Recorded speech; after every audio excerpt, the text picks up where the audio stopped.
Esse esqueminha, se vocês quiserem, deixa eu dar um Ctrl+C, Ctrl+V aqui no chat. Esses simuladores são bem divertidos, vocês vão poder brincar aí bastante. Bom, vamos voltar lá então. Opa. Ih, agora nem sei qual que é, acho que é esse aqui. Foi. Muito bem. Vamos para a questão 2 então. Questão 2 diz assim, ó.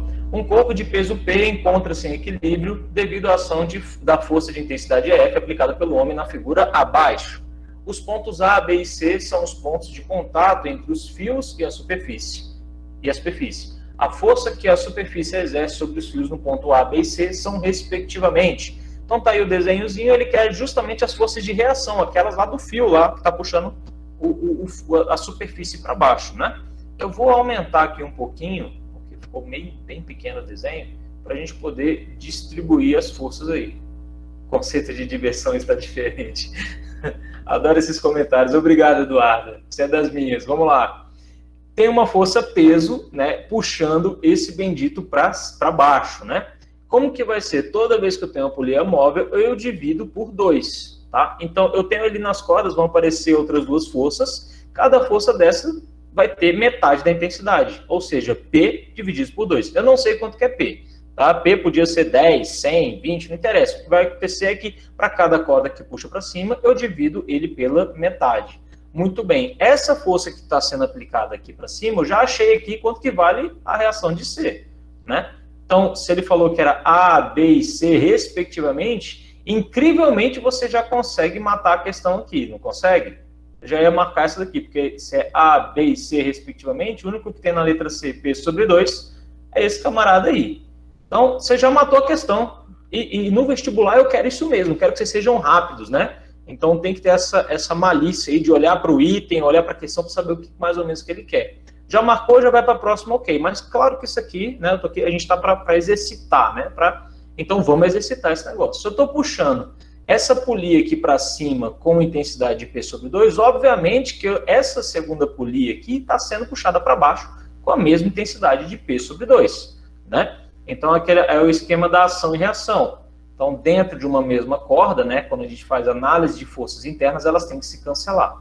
Mas aqui você pode ver como dois corpos diferentes. Então, se esse corpo faz uma força de ação sobre o outro, né, sobre outra polia, essa tem uma reação de mesma intensidade, mesma direção e sentidos opostos, tá bom? Então, tá aí desenhado aí a ação e reação de uma polia com a outra. Muito bem, então, estou puxando essa polia para baixo com peso sobre 2, e aí ela vai ser dividida em duas cordas novamente. Então, peso sobre 2 divididos por 2 é P sobre 4, beleza? E o mesmo vai acontecer para a última polia aí, né? Então, ela está puxando essa polia de cima, a última polia de cima, está puxando a... Gente, vocês estão vendo meu mouse? Acho que estão, né? Vocês estão vendo o mouse, né? Eu estou falando essa, beleza, então tá aqui, ó. Beleza, vamos lá. Então, essa segunda polia aqui, ó, tá sendo puxada para cima com intensidade de P sobre 4, ou seja, está puxando a polia de cima para baixo com a mesma intensidade de P sobre 4. E essa está sendo dividida entre as outras duas cordas, ou seja, cada uma P sobre 8. A força que esse camarada está fazendo poderia até ser escrito no physiquês novamente, né, com aquela formulinha, em que a força que ele faz vai ser o peso dividido por 2 elevado a N. Só que em N aqui, nós temos 3 polias móveis. Então, P sobre 2 elevado a 3, que é 8. Então, a força que o camarada faz é P sobre 8, que é justamente a última cordinha aqui.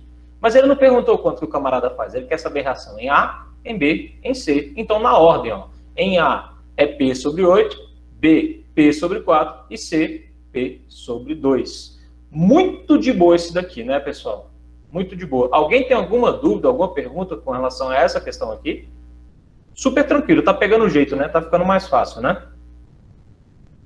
Não? Beleza, não tem dúvidas? Se lê de cima para baixo.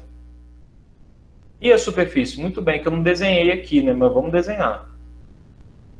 Se essa corda tá puxando, está sendo puxada para cima com intensidade de P sobre 2, então existe uma força que está atuando aqui na corda com a mesma intensidade, P sobre 2. É difícil escrever com o mouse, né?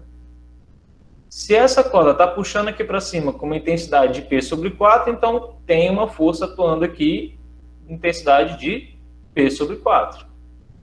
E se essa está puxando para cima com P sobre 8, existe uma força de reação aqui, P sobre 8. Ixi. Foi? Como ele perguntou, as reações estão aqui, ó, P sobre 8, P sobre 4, P sobre 2. Sempre vai ser assim ou não? Olha, eu não sei se sempre me preocupa, viu? Eu acho que eu prefiro que vocês analisem cada caso. Cada caso é um caso, tá bom? O diagrama de forças é bem tranquilo, beleza? E a superfície da roldana fixa? Ele não perguntou, ele não quer saber essa superfície, mas a gente, tranquilamente, ó, se aqui eu puxo com P sobre 8, né, para baixo, e aqui eu puxo para baixo também com P sobre 8, então a reação aqui da polia fixa para cima seria P sobre 4, né? É P sobre 8, metade de P sobre 4. Foi? Mas ele não perguntou. Tá bom, Vitor? Podemos seguir?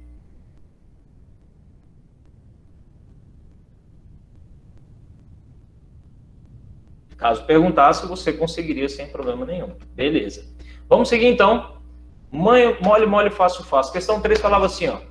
Embora abrigue toda uma floresta, o solo amazônico possui uma fina camada fértil.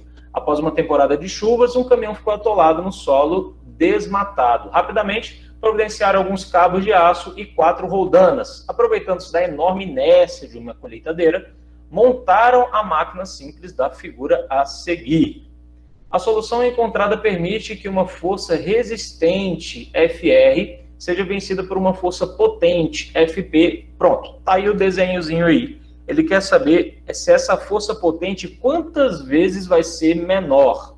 Tá? Eu já vi essa questão de uma maneira diferente, e aí tinha alguns desses que colocavam maior ou menor. Né? Gente, a força potente sempre vai ser menor do que aquilo que você quer arrastar. Né? O objetivo da polia móvel é deixar o seu trabalho mais leve, né? Mais fácil. Então, às vezes, por um erro de interpretação, o aluno se confunde aqui, tá? E eu vou ressaltar que todos, nesse caso, né, nessa questão, todos aqui tá, ó, menor, né? Porque a força que você faz tem que ser menor. Muito bem, a força potente tem que ser menor. Mas quantas vezes menor? O exercíciozinho é o mesmo que a gente estava fazendo antes, né? Então, existe uma força resistente aqui, né? Que é a do caminhão que está atolado, e você quer desatolar o caminhão. Essa força resistente, ela vai ter que ser dividida entre 2 cabos, né? Então, vai ser o F dividido por 2 em cada um dos cabos. Como reação aqui, ó, como já havia dito no exercício anterior, se essa polia é puxada para a esquerda com intensidade de F sobre 2, essa daqui do meio tem que ser puxada para a direita com a mesma intensidade de F sobre 2, né? Que vai ser dividido entre outras 2 cordas, ou seja, F sobre 4. E aí vai puxar essa daqui com F sobre 4, que vai ser dividido em outras 2 cordas, ou seja, cada uma com F sobre 8. Né? E no caso da polia fixa, esse F sobre 8 é a tração nessa última corda. Veja que na mesma corda sempre vai ter, a tração vai ser a mesma. Né? Então, vai puxar esse camarada aqui para a direita, com a mesma intensidade de F sobre 8, que vai ser transferido aí na força potente. Né? Então, a tração na corda, na mesma corda, é sempre a mesma. Opa, dúvidas ali, ó. Questão número 2. Professor, então se nós não usarmos o physiquês, a gente vai ter que dobrar o valor do denominador? Vale também para essa questão? Ana Clara, sempre vai ser a cada polia móvel que você tiver, você, no caso, faz a divisão da força por 2, tá? Então, ó, veja que até agora, nessa questão aqui, por exemplo, eu não usei o physiquês. Eu estou usando apenas os desenhos, apenas os gráficos, isso vale, tá? Então, você tem que ser esperto aí. Toda vez viu uma polia móvel, divide por 2. Viu a polia móvel, divide a força por 2. E assim por diante. Tá bom? Você vê que a gente está ficando repetitivo, né? A questão 1, a questão 2 e agora a questão 3 é sempre a mesma coisa. Viu uma polia móvel, vai dividindo isso daí. Beleza, Ana Clara? Então vamos continuar aqui. Então, ó, essa força resistente é a força F, ela foi dividida por 2, né? Puxando outra polia para baixo, que foi dividido por 2, puxando outra polia para baixo, que foi dividido por 2. E a polia fixa, né? A roldana fixa, ela simplesmente muda a direção da força. Então, veja que tinha uma força sendo puxada aqui para a direita, né? Aliás, puxando a polia para a esquerda, né? e aí ele mudou a direção, puxando ela para a direita. Simplesmente assim, beleza? Então ela só muda a direção aí da tração, tá? Mas a tração é a mesma. Eu quero que vocês reparem que nessa cordinha aqui, ó, vocês estão vendo meu mouse aí, nessa corda a tração vai ser sempre a mesma, em qualquer ponto da corda, tá bom? Veja que em outra corda nós temos outro valor de tração, mas vai ser também sempre a mesma ao longo da outra corda. Então, F sobre 4, F sobre 4, F sobre 4. E aqui a mesma coisa, F sobre 2 na outra corda. Então, ela vai ser sempre a mesma em qualquer ponto dessa outra corda. Tudo bem? Por que a rodana fixa não muda a força? Não muda, ela não muda a força. Ela só muda a direção da força, a direção e o sentido da força, tá? Na polia fixa, você não consegue alterar o comprimento da corda. E pelo fato de você não alterar o comprimento, você não consegue mudar a força. Tá bom, Luísa? E não precisa fazer pergunta difícil não, tá?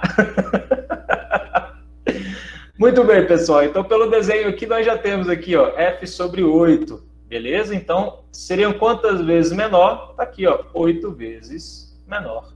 E vamos para o physiquez. Para o physiquez, né, fala aí, ó, que a força potente, né, vai ser igual a força resistente sobre 2 elevado a n. E quantas polias eu tenho? Quantas polias móveis eu tenho? Eu tenho 3, ó. 1, 2, 3. E geralmente, pessoal, nos exercícios não vai ser mais do que isso, tá? Geralmente é 2, 3, 4 polias no máximo. Ele não vai dar um exercício para você com 18 polias, tá? Isso é muito raro, muito difícil. Né? A não ser que você vai fazer uma prova de engenharia do ITA, talvez, né? Uma prova da engenharia da Mauá, ou coisa do tipo aí, né? Ou da FEI, né? Faculdade de Engenharia Industrial, que eles puxam bastante na parte de física na prova. Mas tá aí, vamos lá, 3 polias móveis, tá aqui o N é 3, né? Então, só comprovando aí que vai ser a força resistente divididos por 8. Opa, passei sem querer, foi mal. Aí, ó, força resistente dividido por 8. Então, não tem dor de cabeça. Ou você vai pela fórmula, eu prefiro pelo desenho, que a gente entende ali o diagrama de forças, você não se perde. Beleza? Alguma dúvida aí, Gabriel, mais professor? Pois não.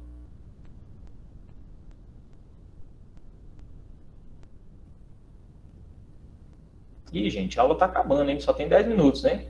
Posso continuar, Gabriel? Será que meu chat travou? Ih, meu chat travou. Meu Deus do céu. Vamos lá, tem um monte de coisa. Sinto que quebrei a cabeça resolvendo essa questão. Faz parte. Professor, mas como que a colheitadeira iria conseguir tirar o caminhão? Barra da ponta da corda tá virada para o outro lado. Não importa. Quando ele puxasse aqui, ó, todo esse conjunto ia subir, né? Então, o caminhão ia andar para a esquerda, enquanto a colheitadeira ia andar para a direita. Não importa. A polia serve justamente para isso, para modificar a direção das forças. Tá bom? Se a força potente for 8 vezes menor, ele fica em equilíbrio? Perfeito. Esse é o valor para que fique tudo estático, né? Para que ele permaneça em equilíbrio. Então, qual deveria ser a força potente? A força potente deveria ser uma força levemente maior do que essa daí de 8 vezes menor. Meio esquisito isso que eu falei, mas acho que vocês entenderam. Ita até para psicologia, psicopata. Eu concordo. No caso, a colheitadeira não iria puxar o caminhão. Iria. Perdão, Rafael, concordo com você. Se ele puxar exatamente com uma força de 8 vezes menor, exatamente com essa força de 8 vezes menor, o sistema todo ficaria em equilíbrio. A força resultante atuando pelo sistema seria 0. Mas se uma pessoa chegasse com um dedinho lá e empurrasse, aí ia mover com a força do dedinho. Entendeu? Oi?